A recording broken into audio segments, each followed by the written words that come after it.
Back in 2004, the tennis world stopped. A 17-year-old Maria Sharapova walked onto Wimbledon's center court and stunned Serena Williams, the defending champion. Nobody saw it coming, yet Sharapova crushed the queen of tennis and shocked the entire world. And in Manila, a 5-year-old girl sat frozen, her eyes locked on the screen as if witnessing magic itself.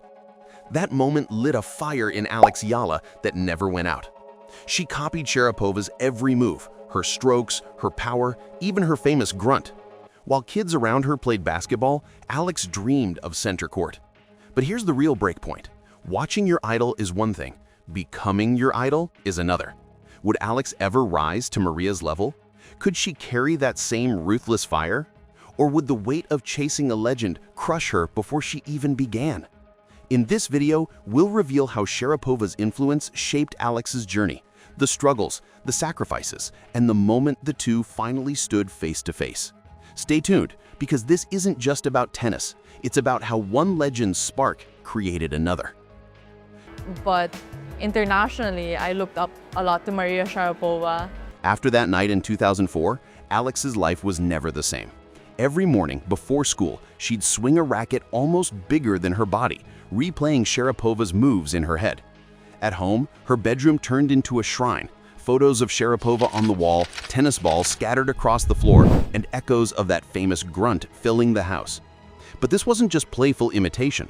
While other kids obsessed over cartoons or basketball stars, Alex was glued to the Manila Polo Club courts, begging her mom to let her stay just a little longer. Even her family started to notice. This wasn't just a phase. She wasn't pretending to be Sharapova. She was training to become her. And in a country where tennis barely made the headlines, Alex's obsession made her stick out. She wasn't the girl who played tennis. She was the girl who lived and breathed it. Alex's mom knew her daughter was different. Most kids had to be dragged to practice. Alex had to be dragged off the court. So her mother gave in, letting her stay longer, even if it meant skipping cartoons, missing birthday parties, or spending less time at home. And when Alex wasn't hitting balls, she was talking about Sharapova. At school, at dinner, even in the car, Maria's name came up every time. She'd picture herself lifting trophies, imagine crowds chanting her name, and replay her idol's matches until she could recite them point by point. By the age of 12, it was clear this wasn't a childhood hobby, it was a calling. So Alex made the ultimate leap, leaving the Philippines to train at the Rafa Nadal Academy in Spain. No friends, no family, no comfort zone, just courts, coaches, and competition. And the reality was brutal. She was surrounded by kids who'd been raised in tennis like it was their first language.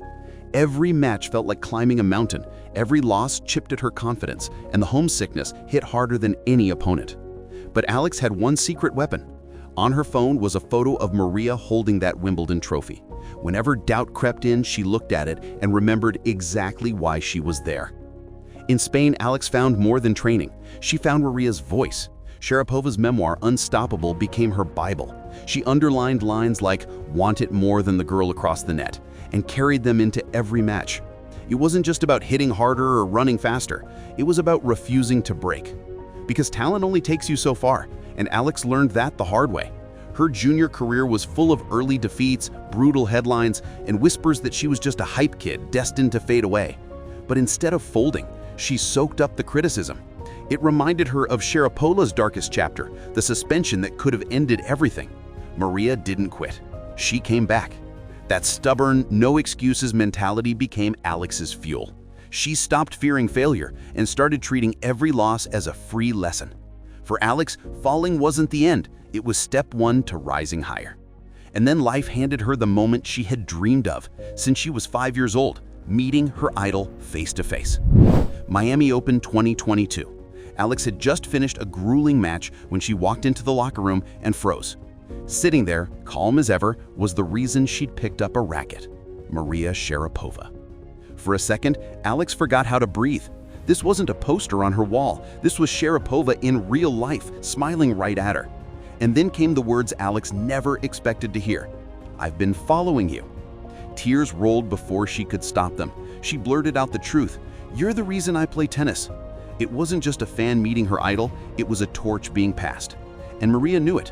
She looked Alex in the eyes and said, "Now make your account." Not just encouragement, an order, a challenge. It was as if Maria was saying, "I lit the fire, now it's your turn to carry it further." For Alex, that moment changed everything. She wasn't just chasing a dream anymore. She was writing her own story. The only thing I can do to give back to my country is to help inspire change and to inspire people to pick up a racket, to watch more tennis, watch more women's tennis.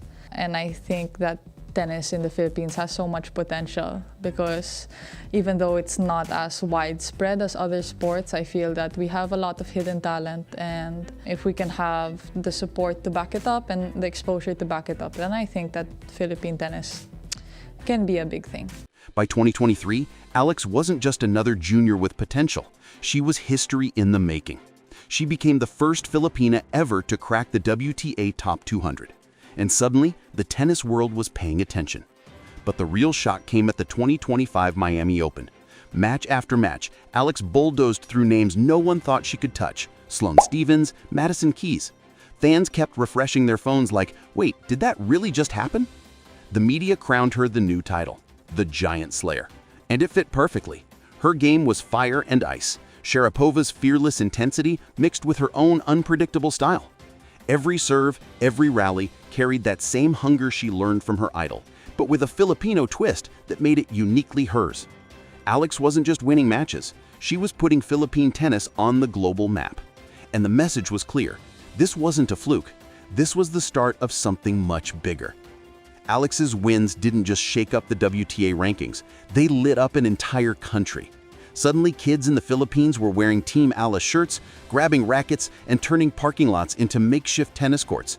She had done what no one thought possible. She had made tennis cool in a basketball nation. But Alex's impact went even further. She launched her own sportswear brand, mixing performance with style, and openly spoke about mental health, breaking cultural silence around the topic. She pushed for more public tennis courts, remembering the struggles she faced just trying to find a place to play.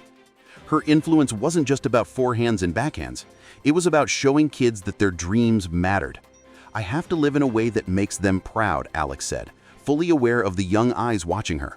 For thousands of kids, she wasn't just a rising star. She was the proof that hard work, grit, and belief could turn even the wildest dream into a reality. Just when Alex was catching fire, 2024 hit her with the worst opponent of all: injury. Her wrist gave out, and suddenly the girl who was climbing the rankings had to step off the court. The media wasted no time flooding headlines with doubts. Was she overrated? Maybe she's peaked already. But Alex wasn't built to fold. Rehab became her battleground. She studied her own game, broke down her weaknesses, and rebuilt herself piece by piece, not just stronger, smarter, sharper, hungrier. And when she returned, it wasn't just a comeback, it was an upgrade. She stormed through ITF events, stacked up trophies, and silenced every critic who had written her off. Then came Roland Garros 2025. Alex fought through the clay with Sharapova herself watching from the stands. After the match, her phone lit up with a message: "That was fierce, keep rising." From Maria. It wasn't just praise, it was a passing of the torch. The same fire Alex once borrowed was now hers to carry, and she was ready to blaze her own path. What began with a 5-year-old girl staring at a TV in Manila has now come full circle. Alex Eala, the kid who taped Sharapova's photo on the wall, is now the one kids are taping on theirs. Oh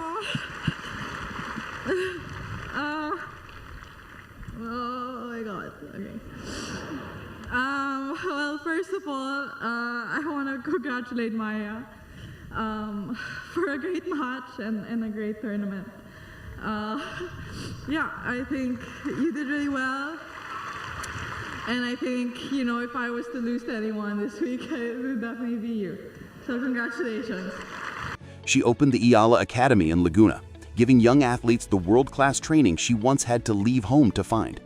She speaks at youth forums, telling them fear means you're doing something important. And she shows them, through her wins, her comebacks, and her grit, that greatness isn't reserved for a chosen few. Just like Maria Sharapova once shocked the world and lit a fire in her, Alex Eala is now lighting fires of her own. A new generation in the Philippines doesn't just dream of basketball glory. Now they dream of center court. And that's the true legacy. Maria Sharapova didn't just inspire a champion, she sparked a movement. And Alex Eala, carrying that fire, is proving that one spark can ignite an entire nation.